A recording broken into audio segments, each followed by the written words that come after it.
साथियों, आज मैं आपके बीच आया हूं तो नवकार महामंत्र दिवस की स्मृति आना भी स्वाभाविक है। उस दिन हमने 9 संकल्पों की भी बात की थी। मुझे खुशी है कि बड़ी संख्या में देशवासी उन संकल्पों को पूरा करने में लगे हैं। आचार्य श्री विद्यानंद मुनिराज से हमें जो मार्गदर्शन मिलता है वो इन 9 संकल्पों को और मजबूती देते हैं। इसलिए आज इस अवसर पर मैं उन 9 संकल्पों को फिर से आपके साथ साझा करना चाहता हूं। पहला संकल्प पानी बचाने का है। एक एक बूंद पानी की कीमत समझनी है। ये हमारी जिम्मेदारी भी है और धरती मां के प्रति फर्ज भी। दूसरा संकल्प, एक पेड़ मां के नाम।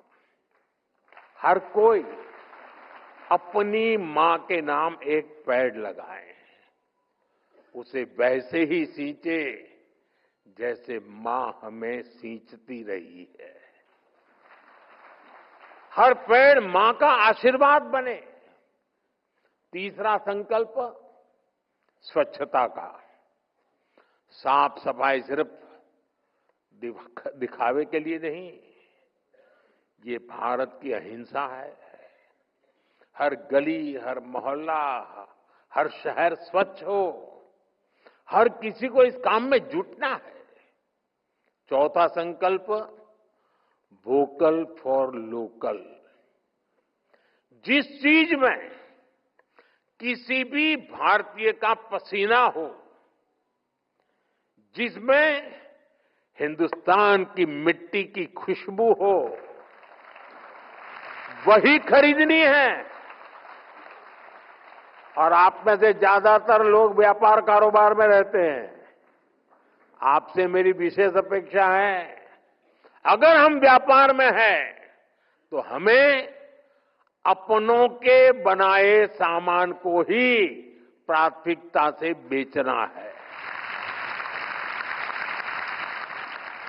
सिर्फ मुनाफा नहीं देखना है और दूसरों को भी प्रेरित करना है। पांचवा संकल्प देश का दर्शन। दुनिया देखनी है, जरूर देखिए, लेकिन अपने भारत को जानिए, समझिए, महसूस कीजिए। छठा संकल्प नेचुरल फार्मिंग अपनाने का। हमें धरती मां को जहर से मुक्त करना है। खेती को रसायनों से दूर ले जाना है। गांव-गांव में प्राकृतिक खेती की बात पहुंचानी है। ये हमारे पूज्य महाराज साहब जूते न पहने, इतने से बात नहीं चलेगी। हमें भी तो धरती मां की रक्षा करनी होगी।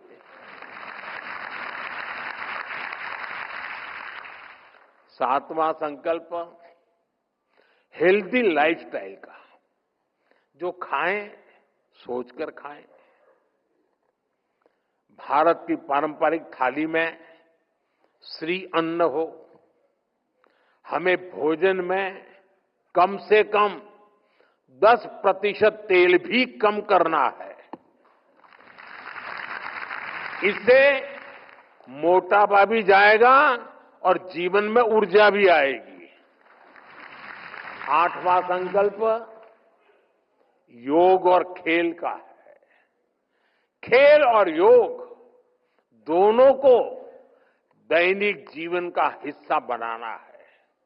नवा संकल्प गरीब की मदद करना। किसी गरीब की हैंड होल्डिंग करना, उसे गरीबी से निकलने में मदद करना, यही असली सेवा है। मुझे विश्वास है हम इन 9 संकल्पों पर काम करेंगे तो आचार्य श्री विद्यानंद जी मुनिराज जी को और उनकी शिक्षाओं को भी ज्यादा सशक्त करेंगे।